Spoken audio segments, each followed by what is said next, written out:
എല്ലാവർക്കും നമസ്കാരം. ആദ്യമായി ഞാൻ ഈ രണ്ട് യൂത്ത് ലീഡേഴ്സ് അനൂപും അരുൺ രാജിനെ BJP-യിലേക്കും NDA-യിലേക്കും സ്വാഗതം ചെയ്യുന്നു. അവർ സംസാരിച്ചു, ഈ ഇലക്ഷൻ നമ്മളെ യൂത്ത് പുതിയ തലമുറേൻ്റെ ഭാവി തീരുമാനിക്കേണ്ട ഒരു ഇലക്ഷനാണ്. അപ്പോൾ BJP-ൻ്റെ ഭാഗമായി അവർ നന്നായി പ്രവർത്തിക്കും. ആ ഭാവി സൃഷ്ടിക്കാൻ അവരുടെ ഒരു എഫേർട്ട് ഈ ടീം വികസിത കേരളത്തിൽ ഉണ്ടാവും എന്ന് ഞാൻ വിശ്വസിക്കുന്നു, പ്രതീക്ഷിക്കുന്നു. 2-3 കാര്യം ഞാൻ ഇന്ന് പറയാൻ ആഗ്രഹിക്കുന്നു. എന്തുകൊണ്ടാണ് ഇങ്ങനെ ഒരു സീനിയർ ലീഡർഷിപ്പും ഭാവി കോൺഗ്രസിൻ്റെ ലീഡർഷിപ്പ് കോൺഗ്രസ് വിട്ട് BJP-യിലേക്ക് വരുന്നത്? ഇത് ചോദിക്കേണ്ട ഒരു ചോദ്യമാണ്, ഇത് മനസ്സിലാക്കുന്ന ഒരു കാര്യമാണ്. പണ്ട് കാലത്ത് കോൺഗ്രസ് പാർട്ടി എന്ന് പറഞ്ഞാൽ അവിടെ നേതാക്കന്മാരുണ്ടായിരുന്നു, ഒരു കാഴ്ചപ്പാടുണ്ടായിരുന്നു, ഇൻഡിപെൻഡൻസ് എല്ലാം അതിനുവേണ്ടി ഒരു പോരാട്ടം നടത്തിയ പാർട്ടിയായിരുന്നു. പക്ഷേ എനിക്ക് പറയാൻ ഒരു മടിയില്ല, ഏറെ കോൺഫിഡൻസ് കൊണ്ട് പറയുന്നു ഞാൻ, ഇന്ന് രാഹുൽ ഗാന്ധി നയിക്കുന്ന ഈ കോൺഗ്രസ് പാർട്ടിയിൽ ആർക്കെങ്കിലും വളരണമെന്നെങ്കിൽ ഗ്രോ ചെയ്യണമെങ്കിൽ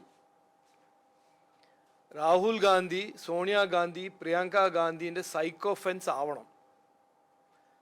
അതൊരു ക്രൈറ്റീരിയ ആണ്. അതല്ലെങ്കിൽ ഒരു മിനിമം ആയിട്ട് മുസ്ലിം ലീഗ് ജമാഅത്തിൻ്റെ പിന്തുണ ഉണ്ടാവണം. ഇത് രണ്ടും ഇല്ലെങ്കിൽ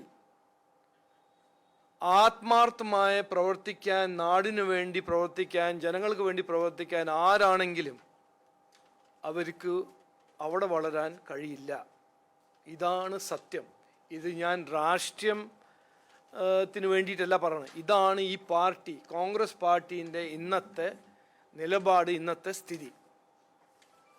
ഇത് നമ്മളെല്ലാവരും മനസ്സിലാക്കണം. അതുകൊണ്ടാണ് ഞാൻ എത്രയോ മാസം മുമ്പേ പറഞ്ഞത്, ഈ നാടിനെ നന്നാക്കാൻ, ഈ നാട്ടുകാരുടെ ജീവിതം നന്നാക്കാൻ ആരാണെങ്കിലും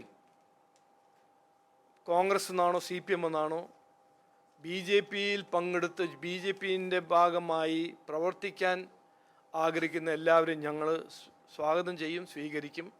അപ്പോൾ ആ കോണ്ടെക്സ്റ്റിൽ ഇന്ന് അനൂപിനെയും അരുൺ രാജിനെയും ഞാൻ ഒരിക്കൽ കൂടി സ്വാഗതം ചെയ്യുന്നു. രണ്ടാമത്തേത്, ഇതിലൊരു സംശയമില്ല, 70 കൊല്ലം ജനങ്ങളുടെ തലയിൽ കെട്ടിവെച്ച വിവാദ രാഷ്ട്രീയം, പീഡന രാഷ്ട്രീയം, വികസനമില്ലാത്ത രാഷ്ട്രീയം, തൊഴിലില്ലായ്മ സൃഷ്ടിക്കുന്ന രാഷ്ട്രീയം, ഇതിനെല്ലാം സഹിച്ച് മടുത്ത് ജനങ്ങൾ പറയുന്നു മതിയായി. അതിൻ്റെ ഒപ്പം രാഷ്ട്രീയക്കാരും പറയുന്നു മതിയായി, കോൺഗ്രസ് എന്നും CPM എന്നും. അതുകൊണ്ടല്ലേ ഇത്ര ലീഡേഴ്സ് എല്ലാം BJP-യിൽ NDA-യിൽ വരുന്നത്? അത് കാണുമ്പോൾ, അത് കേൾക്കുമ്പോൾ സുരേഷും അനൂപ് പറഞ്ഞ പോലെ CPM-ന് അത് എന്താ സഹിക്കാൻ പറ്റുന്നില്ല. അവർ എന്തെല്ലാം പറയുന്നു, അവർക്ക് എന്താ ഒരു മാനസിക ഒരു പ്രോബ്ലമായി അവർ ആ പാർട്ടി മാറുന്നു എന്നാണ് എനിക്ക് മനസ്സിലാവുന്നത്. അല്ലെങ്കിൽ ആരെങ്കിലും ഒരു ഉത്തരവാദിത്വമുള്ള ഒരു രാഷ്ട്രീയക്കാരും ഇന്നലെ ഈ CPM-കാർ പറഞ്ഞത് പറയോ? എന്നൊന്ന് ആലോചിക്കൂ. എലക്ഷൻ്റെ സമയത്ത് നമ്മൾ എന്തും പറയും, എന്തും ചെയ്യും എന്ന് അങ്ങനെ ആരും അങ്ങനെ ഒരു അനുവാദം കൊടുത്തിട്ടില്ലല്ലോ. ഈ നാട്ടിൽ നിയമങ്ങളുണ്ട്, ലോസ് ഉണ്ട്, മോഡൽ കോഡ് ഓഫ് കോണ്ടക്റ്റ് ഉണ്ട്. ഇവർക്ക് ഇതറിയില്ലേ? എന്തും പറയാൻ പറ്റുമോ? അപ്പോൾ സുരേഷ് പറഞ്ഞ പോലെ, അഡ്വക്കേറ്റ് സുരേഷ്, ഞങ്ങൾ ജനറൽ സെക്രട്ടറി പറഞ്ഞ പോലെ, ഞങ്ങൾ അതിനെ അങ്ങനെ വിടില്ല. ഈ വ്യക്തി ഈ സ്റ്റേറ്റ്മെൻറ്റ് പിൻവലിച്ചില്ലെങ്കിൽ, 24 മണിക്കൂറിൽ CPM ആ സ്റ്റേറ്റ്മെൻറ്റ് പിൻവലിച്ചില്ലെങ്കിൽ ഈ വ്യക്തിൻ്റെ എതിരെ ക്രിമിനൽ ആക്ഷൻ കേസ് ഞങ്ങൾ ഫയൽ ചെയ്യും. കാരണം എലക്ഷൻ നമ്മൾ വിവാദം ഉണ്ടാവും, അഭിപ്രായം ഉണ്ടാവും, പക്ഷെ എന്തും പറയാനും ആർക്കും ഒരു അനുവാദം കൊടുത്തിട്ടില്ല. CPM-ന്റെ SC ലീഡേഴ്സ് BJP-യിൽ വരുമ്പോൾ സങ്കടം ഓക്കെ ഉണ്ടായിക്കോട്ടെ, പ്രതിഷേധിക്കാം. പക്ഷെ എന്തും പറയാൻ പറ്റുമോ? ഇല്ലല്ലോ. അപ്പോൾ അത് CPM മനസ്സിലാക്കണം. 24 മണിക്കൂർ അത് പിൻവലിച്ചില്ലെങ്കിൽ, മാപ്പ് ചോദിച്ചില്ലെങ്കിൽ, ഞങ്ങൾ ആ വ്യക്തിൻ്റെ എതിരെ ക്രിമിനൽ കേസ് എടുക്കും. അതിനെ ലോജിക്കൽ കൺക്ലൂഷൻ വരെ ഞങ്ങൾ കൊണ്ടുപോകും എന്ന് ഞാൻ പറയാൻ ആഗ്രഹിക്കുന്നു. ഇന്ന് ഉറപ്പ് തരാൻ ആഗ്രഹിക്കുന്നു. മൂന്നാമത്തെ കാര്യം, ഈ CPM-ന് എന്താണ് ഇന്ന് എന്തൊരു പ്രയാസം, എന്താണ് സങ്കടം? ഒരു ഉദാഹരണം ഞാൻ പറയാം. 10 കൊല്ലം ഭരിച്ചു, എല്ലാം ശരിയാവും എന്ന് വാഗ്ദാനം കൊടുത്ത് രണ്ട് മാൻഡേറ്റ് കിട്ടിയ സർക്കാരാണ് ബഹുമാനപ്പെട്ട മുഖ്യമന്ത്രി പിണറായി വിജയൻ്റെ സർക്കാർ. ഒരു 2 മാസം മുമ്പേ വലിയ പേപ്പറിലെല്ലാം അഡ്വർടൈസ്മെന്റ് എടുത്തു, ദാരിദ്ര്യമുക്ത സംസ്ഥാനമാക്കി എന്നെല്ലാം അദ്ദേഹം പറഞ്ഞു. അത് ശരിയാണെങ്കിൽ നല്ലതാണ്. പക്ഷേ എന്താണ് സത്യം? മുഖ്യമന്ത്രി പറയുന്നു ദാരിദ്ര്യമുക്ത സംസ്ഥാനമാണ് കേരളം. അത് കഴിഞ്ഞിട്ട് അദ്ദേഹത്തിന് പിന്തുണ ഒരു ബൂസ്റ്റ് ചെയ്യാൻ അദ്ദേഹത്തിൻ്റെ ഒരു MP പറയുന്നു ഇൻഫന്റ് മോർട്ടാലിറ്റി റേറ്റ് ഭയങ്കര ലോ ആണ് കേരളത്തിൽ. എന്താണ് സത്യം? അട്ടപ്പാടിയിൽ ട്രൈബൽ മേഖലയാണ്. 115 ഇൻഫന്റ് ഡെത്ത് ആണ് നടന്നിരിക്കുന്നത് അട്ടപ്പാടിയിൽ. ഇതാണ് സത്യം. ഈ RTI ഇന്ന് കിട്ടിയ ഈ ഫാക്റ്റാണ് ശരിക്കും 10 കൊല്ലം ഭരിച്ച CPM-ന്റെ ഒരു ഗിഫ്റ്റ്, ഒരു റിസൾട്ട്. ആരോഗ്യ മേഖല, ഒരു ബേസിക് ഹെൽത്ത് കെയർ ജനങ്ങളുടെ ജനമാവകാശമാണ്.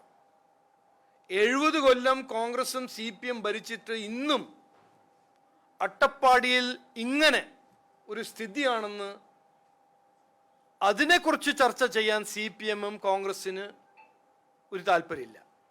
ബാക്കിയെല്ലാം എന്നെക്കുറിച്ച് നുണ പറഞ്ഞ് എന്തെങ്കിലും വിവാദങ്ങൾ സൃഷ്ടിച്ച് പ്രചരണം നടത്തി ഇലക്ഷൻ്റെ 10-20 ദിവസം മുമ്പേ ജനങ്ങളെ ശ്രദ്ധ തിരിക്കാൻ ഓരോന്ന് പറയാ.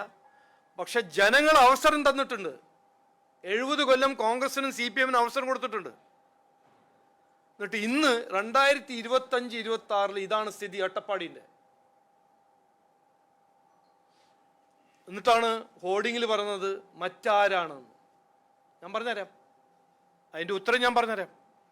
മറ്റ് ആരാണെന്ന് മാറ്റം ഈ ഇലക്ഷനും ജനങ്ങൾ തീരുമാനിക്കേണ്ടത് BJP NDA ആണ്. ആരോഗ്യ മേഖല, വിദ്യാഭ്യാസ മേഖല എല്ലാം തകർന്നു കിടക്കുമ്പോൾ മറ്റാരാണെന്ന് CPM ചോദിക്കുമ്പോൾ ജനങ്ങൾ ഈ ഇലക്ഷനിൽ ഒരു കൃത്യമായ ഒരു ഉത്തരം കൊടുക്കാൻ പോകുന്നു. മതിയായി, മാറ്റം തുടങ്ങാം. ഇനി നമുക്ക് വേണ്ടത് വികസിത കേരളമാണ്.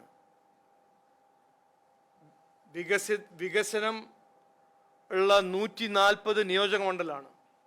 ഇതാണ് ജനങ്ങൾ ഈ ഇലക്ഷൻ പറയാൻ പോകുന്നത്. പിന്നെ ഞാൻ മാധ്യമ സുഹൃത്തോട് ഞാൻ ഒരു ലാസ്റ്റ് പോയിന്റ് പറയാൻ ആഗ്രഹിക്കുന്നു.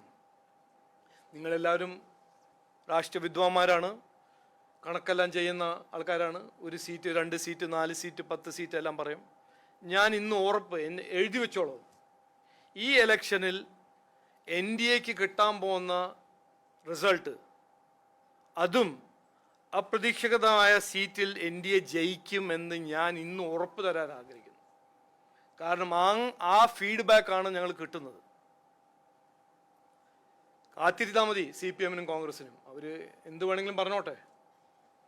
പക്ഷേ ഈ ഇലക്ഷൻ നിർണായകമായ ഇലക്ഷനാണ്, ഭാവി തീരുമാനിക്കേണ്ട ഒരു ഇലക്ഷനാണെന്ന് ജനങ്ങൾ തീരുമാനിച്ചു കഴിഞ്ഞു. അത് എത്ര ഹോർഡിങ് വെച്ചാലും, എത്ര സോഷ്യൽ മീഡിയ ട്രോൾ വഴി കോൺഗ്രസും CPM പ്രചരണം നടത്താൻ ശ്രമിച്ചാലും മാറ്റം ഈ ഇലക്ഷൻ വഴി വരും. BJP NDAക്ക് ഒരു നല്ല മാൻഡേറ്റ് ഈ ഇലക്ഷനിൽ കിട്ടും എന്ന് പറഞ്ഞ് വാക്ക് ചുരുക്കുന്നു.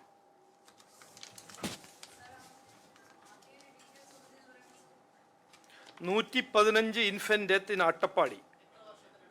എത്ര വർഷം എൻ്റെ അടുത്തില്ല, അതില്ല ഡീറ്റെയിൽ, അതൊന്നും അറിയില്ല. RTI കിട്ടിയ ഡേറ്റ ആരുടെ RTI സന്ദീപ് തരും. ഇന്നും നാളെ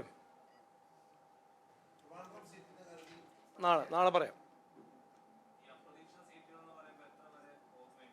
അത് 4-ാം തീയതി മെയ് ഞാൻ പറഞ്ഞുതരാം. നിങ്ങൾക്കും അറിയാം, എനിക്കും അറിയാം. അല്ല, അത് ഞങ്ങൾ കീശയിൽ വെക്കാം കണക്ക്. അത് 4-ാം തീയതി നിങ്ങൾക്ക് എല്ലാവർക്കും മനസ്സിലാവും. എനിക്ക് വളരെ ആത്മവിശ്വാസമുണ്ട് ഈ ഇലക്ഷനിൽ വലിയ മാറ്റം വരാൻ പോകുന്നു.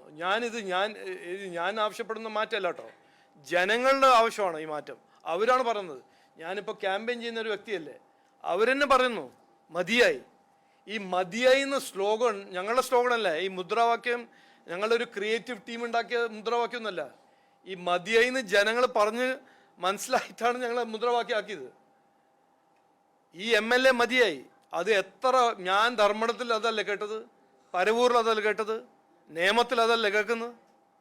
അവരെന്താ പറയുന്നത്? മതിയായി, ഞങ്ങൾക്ക് വേണം, ഇനി ഒരു പ്രവർത്തിക്കുന്ന ഒരു MLA വേണം, ഞങ്ങൾക്കൊരു വികസനം സൃഷ്ടിക്കുന്ന ഒരു സർക്കാർ വേണം. അത് ജനങ്ങൾ പറയുന്നു.